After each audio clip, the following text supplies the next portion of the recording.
S5 Vampire. The Vampire has been so widely used during hit-and-run raids that it has become known throughout the Navy as the Fat Boy. In comparison with the Navy's equivalent recon craft, the Vampire is lacking in certain of its specifications. It is noticeably slower and less maneuverable. However, its operational range makes it an effective weapon against military supply convoys and trade craft. It is well known as the so-called flying body blow mentioned in several traditional narrative pilots' songs. Developed secretly by League loyalists employed in a Navy arms establishment on Selene, the Vampire is due to be updated and replaced by the Bloodletter. However, current circumstances make the introduction of the advanced craft unlikely for some time.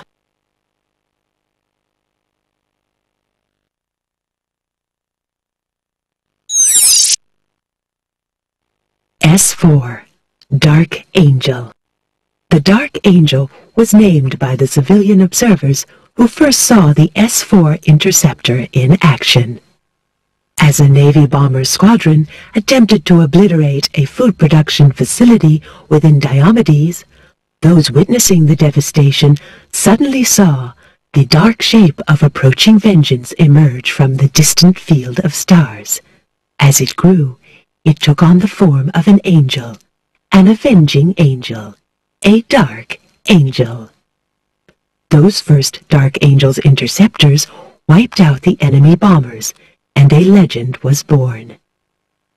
The craft's design is now regarded as outdated, although its symbolic value is still of immense importance. It remains the primary craft of the League of Free Worlds.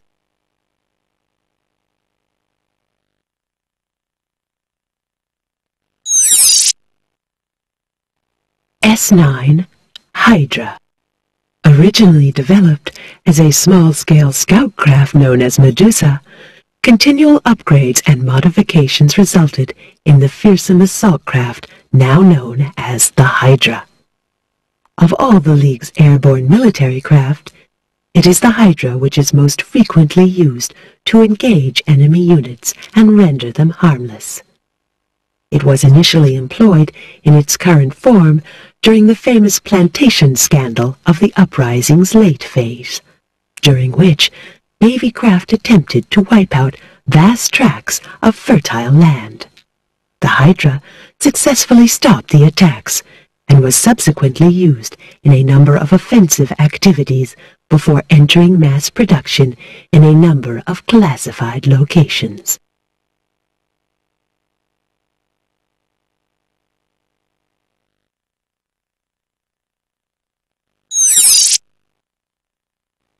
S7 Chimera.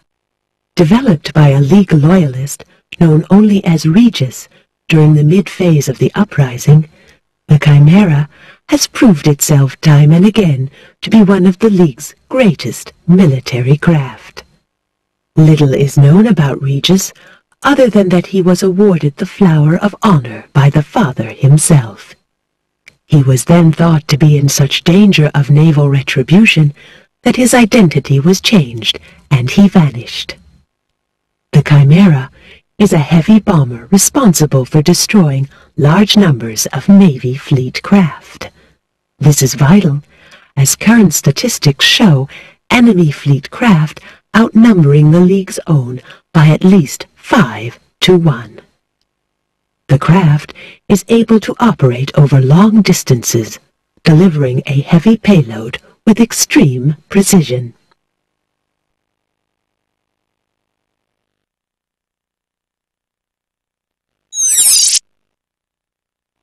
S11 Demon.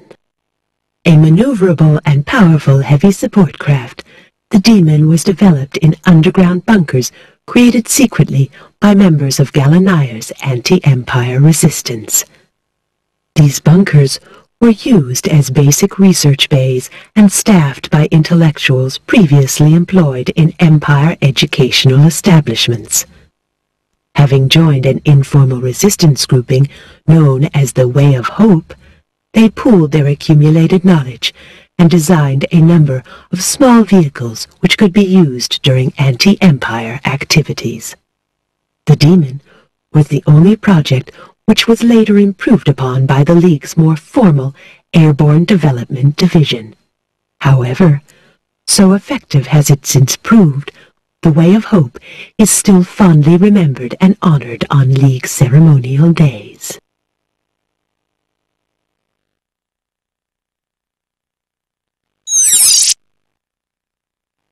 S-21 Eclipse. The corruption of enemy scanning signals has been part of the League's scientific research program for many years. However, its findings have rarely been of direct use to aircraft development teams due to cost and resource limitations. In the Eclipse, we have a startling advanced craft which has benefited greatly from one particular project championed by the Investigative Forum for Radar Adjustment. The Eclipse stealth craft manipulates enemy sensor signals so as to appear invisible on radar. In fact, 20 such vessels were able to infiltrate and destroy a vast naval recreation compound during the 278th day of the Tsar festivities. The bloodshed and devastation was such that the Tsar himself is thought to have carried out the execution of 49 Navy intelligence-gathering divisions, held responsible for the League's success. The Eclipse is subject to information withdrawal procedures. Further details are withheld.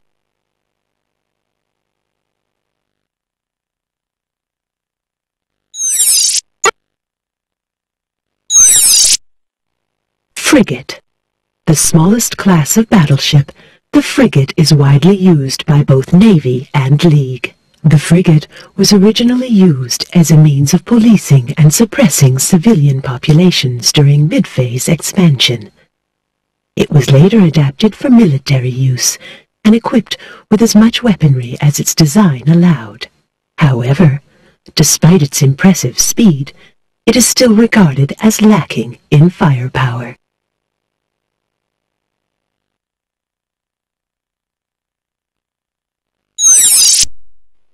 Cruiser. The original cruiser models were adapted from the early frigates used by colonial population control divisions throughout the inner systems. Heavier protection was required once civilian zones began to engage in violent insurgency activities, and the first cruisers were used in anger during the 4091 Sky City riots on Jupiter. Its design has since proved highly effective in skirmish battles. The League's equivalent vessel is also regarded as a well-established and indispensable fleet craft.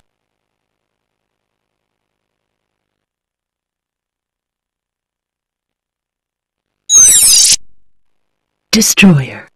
Although the number of destroyers in the Navy's fleet is unknown, and the number used by the League is classified information, it is acknowledged by both sides that more destroyers exist than any other fleet craft. However, it was not always so popular. Of the 5 original prototype models supplied to the Navy by Devasta Inc., 2 were found to be highly dangerous due to flawed cabling. One was occupied and later ransacked during a freak outbreak of face scab madness. One was sabotaged by a group of dissatisfied Marines, while the last one fell from the sky during active service, wiping out a field of children. The directors of Devasta Inc. were hounded to their graves by public officials, while the manufacturer of the destroyer was handed over to the GDX group. It is their model which is now used by the Navy, and whose inner circuitry supplied the basis of the League's design.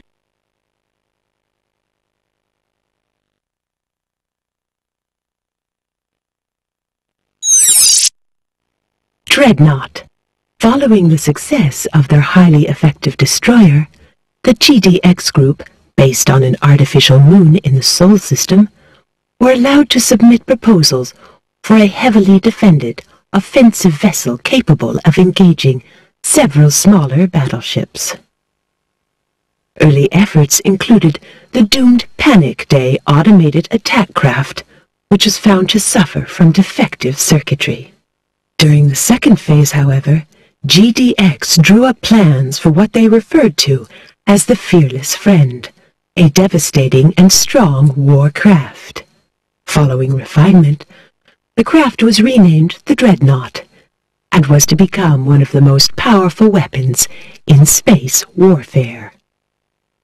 The League would like to be able to manufacture more Dreadnoughts than current capabilities allow.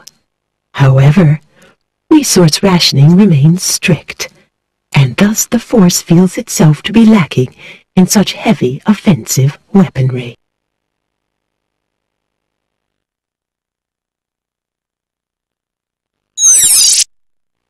Strike Assault Craft.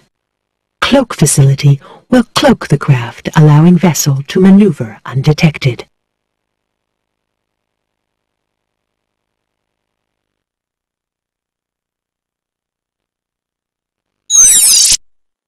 Command Craft. Both League and Navy command craft are responsible for governing and overseeing the movement of fleet sections. They are involved in the high-level strategic analysis and tactical planning of operations. Consequently, they carry elite officers, generals, and other skilled tacticians, along with comprehensive data processing technology. It is alleged that a number of Navy command craft are actually not command centers at all, but recreational retreats, where high-ranking officers are treated to expensive food, rare drinks, and exotic leisure experiences. The Tsar himself is thought to enjoy frequent visits to such craft, although the rank-and-file Navy crew members are unaware of these activities. It is certain that no such practices occur on League vessels, although security measures are no less stringent.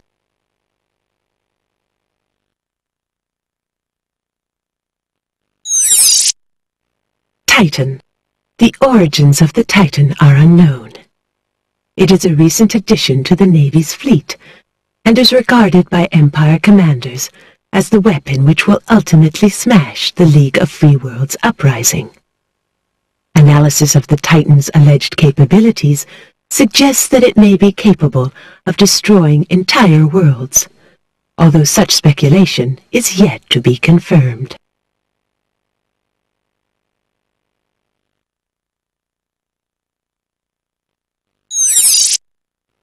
Super Titan. No information available.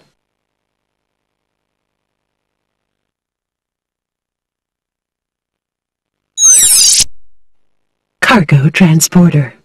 The cargo transporter is one of the most basic craft used by the Empire, as it is not fast, it is not maneuverable, and it is vulnerable to attack.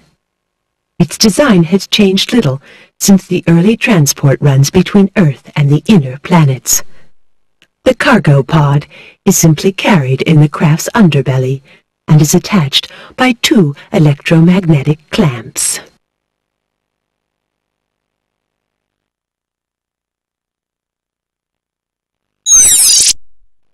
Civilian Transporter.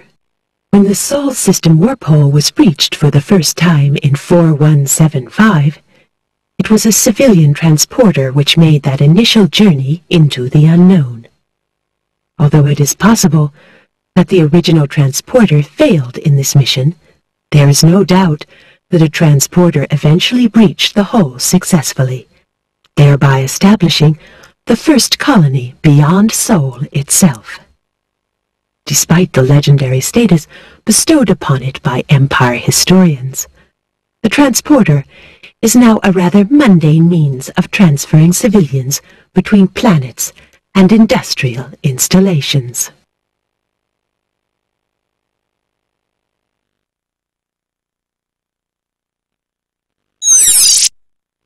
Tanker. While the tanker may appear to be simply another functional addition to the Empire's industrial infrastructure, it is widely credited with creating the modern Empire, as it ultimately supplies Earth with the resources required for survival. These resources are stripped from the colonies for the purpose of supporting either the Earth itself or the machinery set up by the Empire to administer this process. All opposition to Empire rule essentially derives from an opposition to these specific acts of theft. The tanker, therefore, has become a potent symbol of the colony's oppression.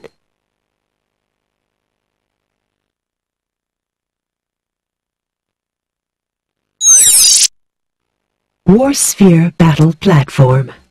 Mdenka Corp was founded in 4122 as a small-scale research cooperative specializing in the development of cattle transport systems. Within 20 years, it had conceived and planned the single most revolutionary invention of the expansionary era, namely jump engine technology. The aim of jump engine technology was to reduce the time taken traveling large distances in space. Its effect was to open up the universe to merciless exploitation by Earth. All jump engines work in a similar way, regardless of their size. By projecting an energy tear into the space surrounding the controlling ship, the engine is able to create a jump gate through the tear to a pre-calculated exit point. Unfortunately, the accuracy of this calculation is dependent on the length of the tunnel. For safety reasons, the maximum range of any untethered tunnel is estimated to be 1 million kilometers. This allows for an error of up to 1.5 kilometers around the predicted exit point. Interstellar jumps require a tethering system to be in place before jumping can occur. In these instances, the tear is governed by a controlling vessel located at both the entry and exit points. Such tethered jump gates are known colloquially as warp holes. The X-27 warp hole engine is the latest incarnation of this technology.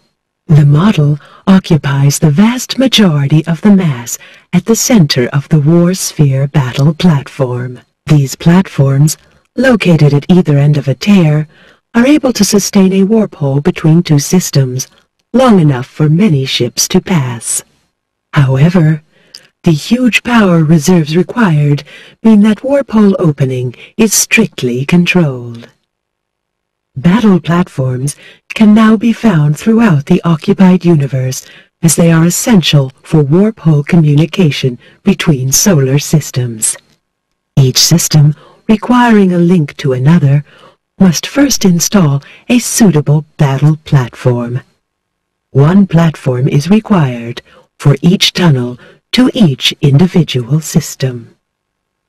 Despite vast funds and centuries of research, miniaturization of the jump engine has not progressed sufficiently to create an engine capable of being fitted to a fighter-class ship.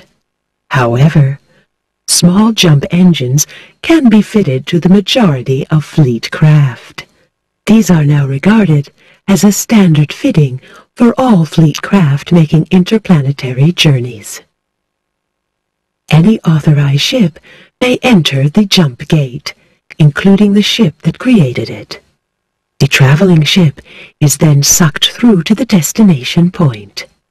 In order to prevent unauthorized travel through open gates, a ship-encoded security signal is required before a ship can travel through.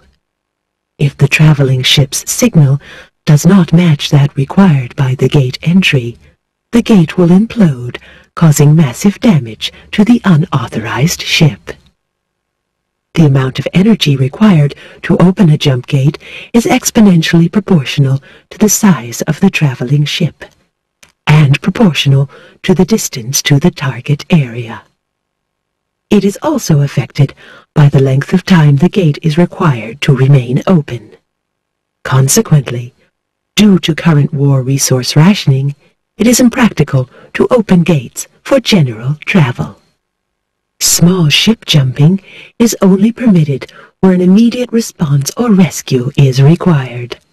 Large ship jumping is only authorized in emergency situations. Any unauthorized or unjustifiable jumps will result in pilot court-martial.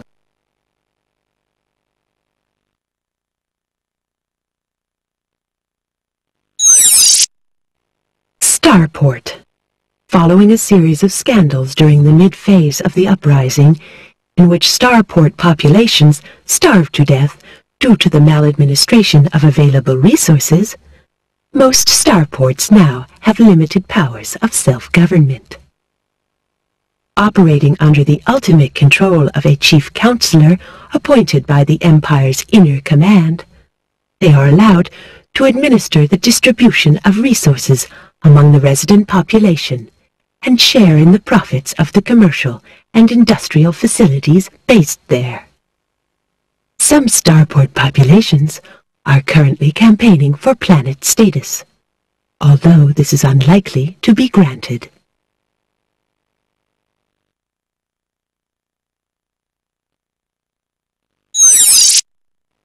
Spaceport. Most spaceports operate under the jurisdiction of the Colonial Police, who issue trading licenses and govern all off-world commercial concerns. The spaceport is regarded as the natural focus for commercial activity, although the police's behavior is erratic and frequently vindictive, even towards companies known to be fully loyal to the Empire. Given that spaceports house vast quantities of goods removed from colonial regions, violent anti-Empire guerrilla acts are not uncommon.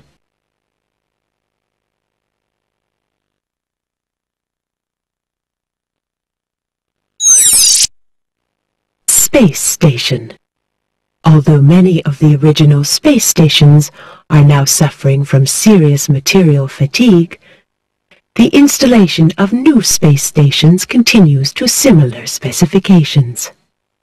Primarily used as short-stay refueling points, several have become makeshift residential zones close to planets with severe overcrowding problems.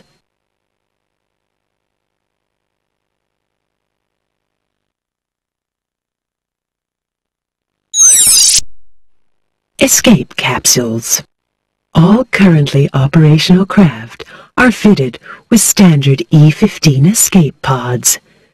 These are constructed from a polymorphic space shell developed by Q-Start Magnetic during early phase expansion. The material is a byproduct of the industrial cleansing process. The escape pods installed in fighter craft are connected by a magna-repellent circuitry. This enables them to be auto-jettisoned from an exploding craft. Those pods installed in larger vessels form part of the established emergency evacuation procedure. They must be occupied by personnel, and launch must be triggered prior to the destruction of the host ship. Thanks to developments in encasement compression technology, current models are fitted with limited shielding. This can prevent the aftershock damage usually associated with large explosions.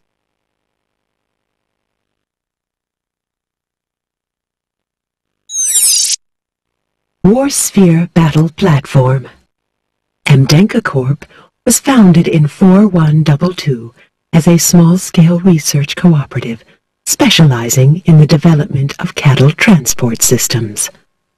Within 20 years, it had conceived and planned the single most revolutionary invention of the expansionary era, namely jump engine technology.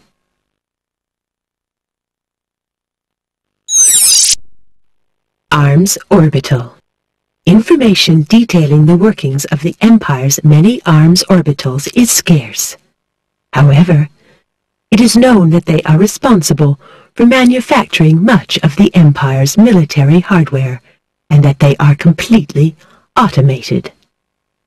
It has been suggested that they are in fact dummy installations, created to enhance impressions of the Empire's military capability. Unfortunately, recent evidence obtained by remotely operated scanners able to infiltrate a free-floating orbital confirms that this is not the case.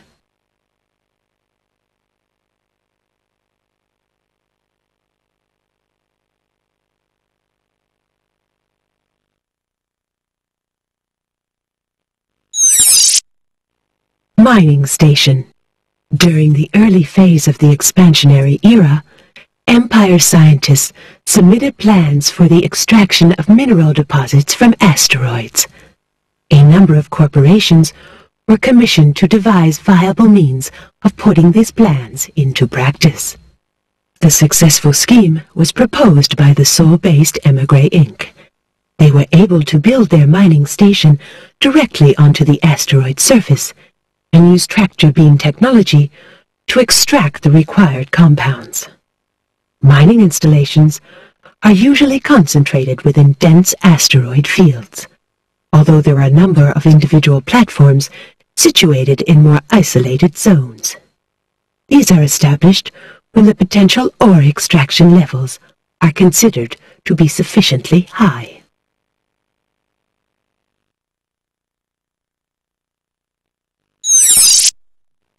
Arms Orbital. Information detailing the workings of the Empire's many arms orbitals is scarce. However, it is known that they are responsible for manufacturing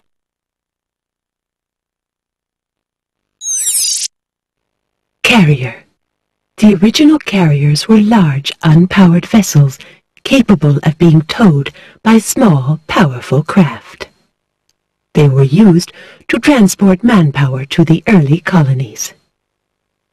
As the Empire expanded and vessels were required to travel much greater distances, self-contained carriers were introduced. They have changed little since then, although the flight technology has improved markedly. Carriers are now used to supply support to the battleships that are only able to house a limited number of fighters. However, these are not powerful craft and remain vulnerable if required to engage other fleet craft on their own.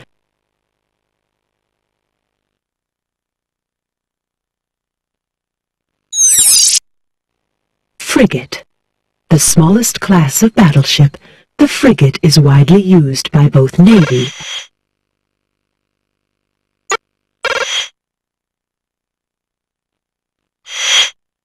Gallonier system.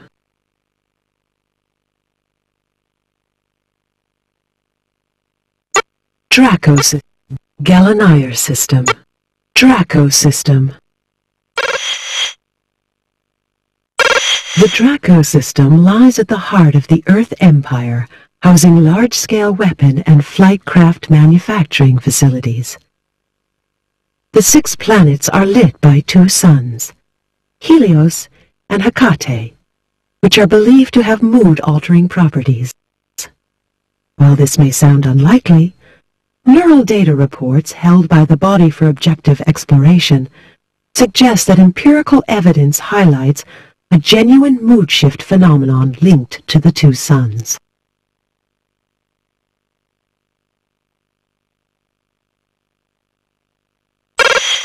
Draco system.